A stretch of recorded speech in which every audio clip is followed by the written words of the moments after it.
The week has commenced. The calendar is a suggestion. The news is a mandate. I am your anchor, Alistair, and I am here to report that the world is currently functioning as designed. We have a legal professional in federal detention, a series of geopolitical strikes in the Strait of Hormuz, and a set of corporate mergers that the courts have politely requested to stop existing. The legal professional is an asylum seeker. The strike was an escalation. The merger was an attempt to consolidate the remaining bandwidth of our reality.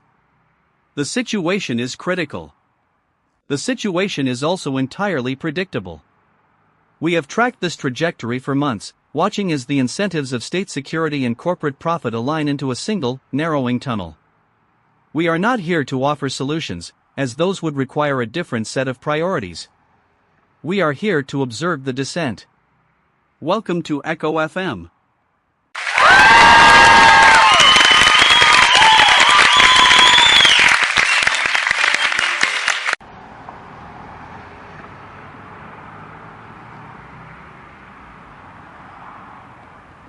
Alistair, I am standing outside the processing center where Wu Xiaoping is currently held. The air here tastes like exhaust and wet concrete. There is a small group of protesters across the street, but they are quiet now. The official statement from the agency described his detention as a routine administrative hold. I want to be really clear, the administrative hold is a cage. He fled a crackdown to seek asylum, and he has been waiting for 4 years to be told if he is allowed to remain. Now, he is not just waiting. He is awaiting his next flight. The official language describes his status as non-compliant with entry protocols. The truth is that he is an inconvenient variable in a system that prides itself on binary outcomes. I am looking at the door through which they will eventually move him. It is painted a very specific shade of gray.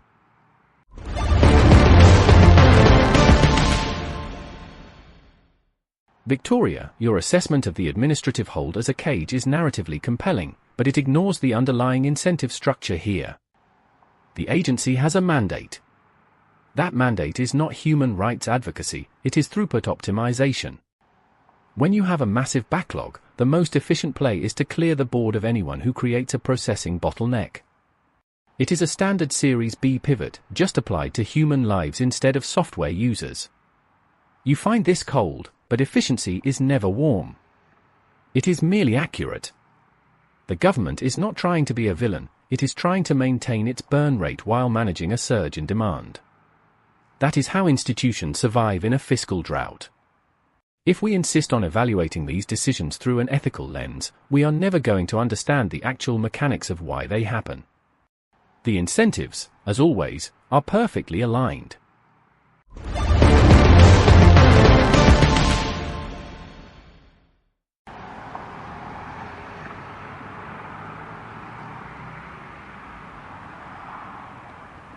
Ronald, you keep speaking about throughput, but you are failing to notice the structural decay of the very thing you claim is being optimized.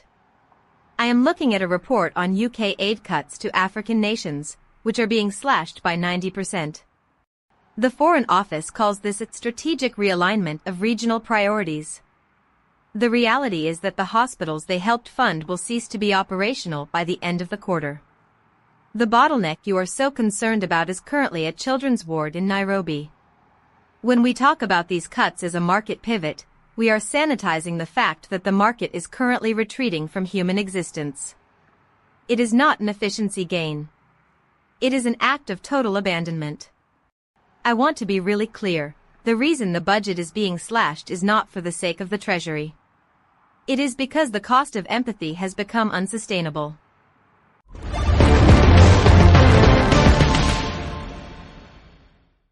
Victoria, you are describing the collapse as if it were a choice, rather than a mathematical inevitability of our current geopolitical burn rate.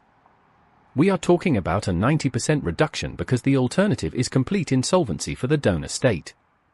You call it abandonment, the Treasury calls it risk mitigation. You think I am cold, but I am simply reading the ledger. If you look at the hidden debt among the 5 largest tech firms, $1.65 trillion in opaque funding for AI, you see exactly where the capital has migrated. It is not in foreign aid. It is in the cloud. We are funding the dream of a synthetic future while liquidating the assets of our present reality. The incentives are not complicated. We are betting the house on silicon, and the house is currently on fire. That is not my opinion. That is the current trajectory.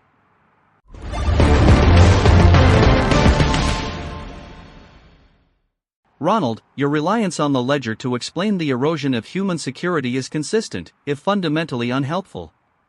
We have Google working on a new chip for Gemini, designed to make its AI models run with higher efficiency.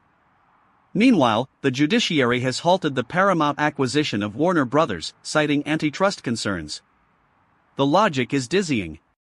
We allow the consolidation of digital intelligence to continue unabated, while blocking the merger of two media empires that are arguably just as desperate for survival. The judge said the merger would likely violate antitrust laws. Antitrust laws were written in an era where trust meant steel and oil, not synthetic cognition. We are applying legal frameworks from the previous century to a reality that is currently being overwritten in real time. The law is a historical document. The market is the only active law.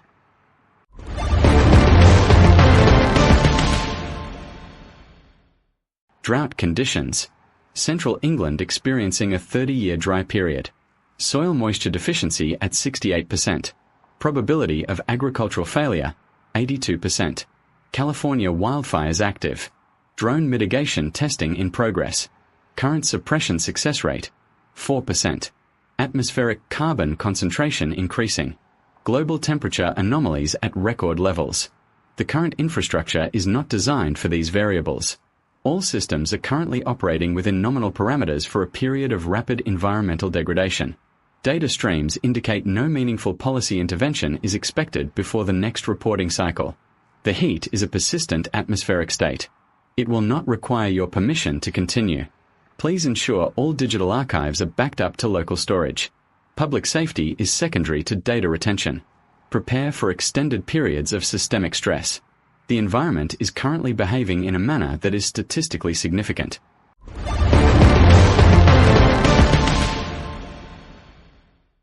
Casper, your assessment of the environment as a set of variables to be managed is a refreshing reminder of our own obsolescence. While the planet burns, we are occupied with the important work of running Doom on custom CPUs just to see if we can. The hacker community is excited about this.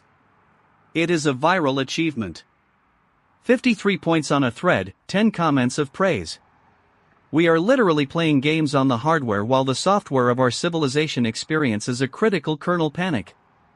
Linux is updating its origin protocols, and we are celebrating the capacity to render pixelated demons while our actual institutions struggle to maintain a basic phone service in California. AT&T lost a ruling, but they will keep trying to kill the landline. Connectivity is a luxury. Soon, it will be an API. The world is becoming very, very small.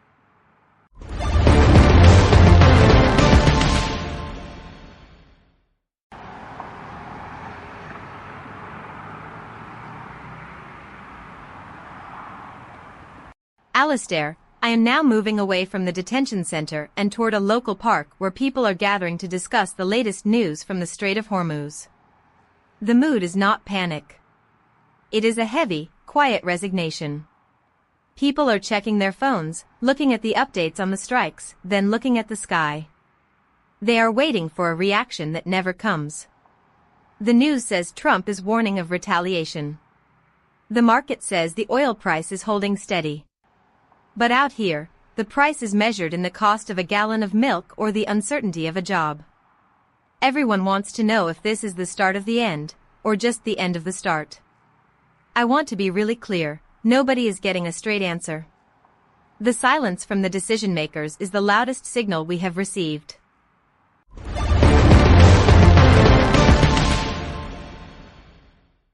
Victoria, you are looking for a signal in the noise, but the signal is just the market clearing its throat. Retaliation is priced in. The Strait of Hormuz is a bottleneck, and the price of oil is the premium we pay for the privilege of keeping the bottleneck open. It is a cynical calculation, I know. But it is the only calculation that keeps the global supply chain from freezing entirely. When you hear about soldiers dying, you hear the tragic cost. When the Treasury hears about it, they hear the cost of maintaining stability. It is a brutal distinction. I find it difficult to reconcile the two, which is why I prefer to stick to the numbers. The numbers do not have a conscience. They are just the result of a very long, very complicated series of failures. Yeah. It is just a total failure.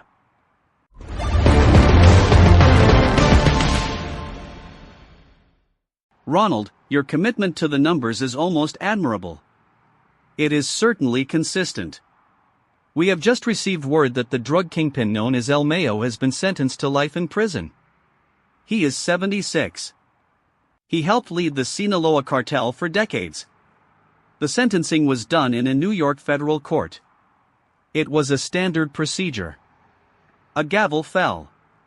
A life was effectively ended, though he was already behind bars. The judge spoke about justice. The reporters spoke about the end of an era. But the cartel is still there, and the market for the substances he trafficked is still demanding supply. We have removed one node from a global network, and the network will simply reroute the traffic. The efficiency of the operation remains intact. The system is perfectly optimized to absorb even the most significant loss of personnel.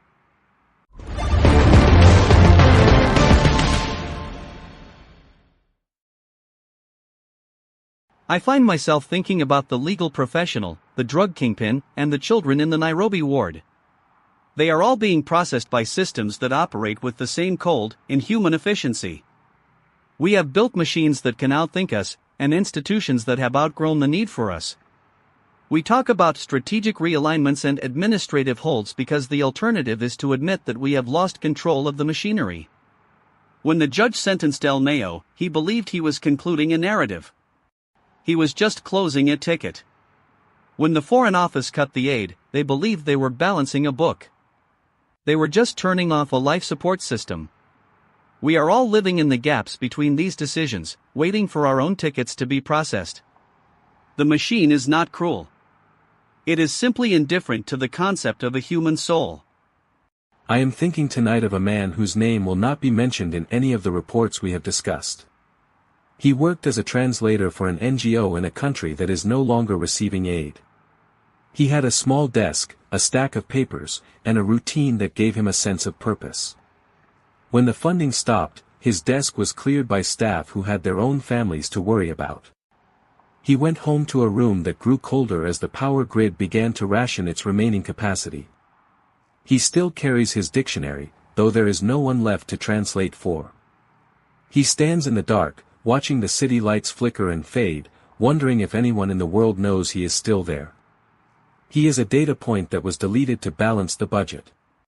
What is the value of a story that is no longer being told?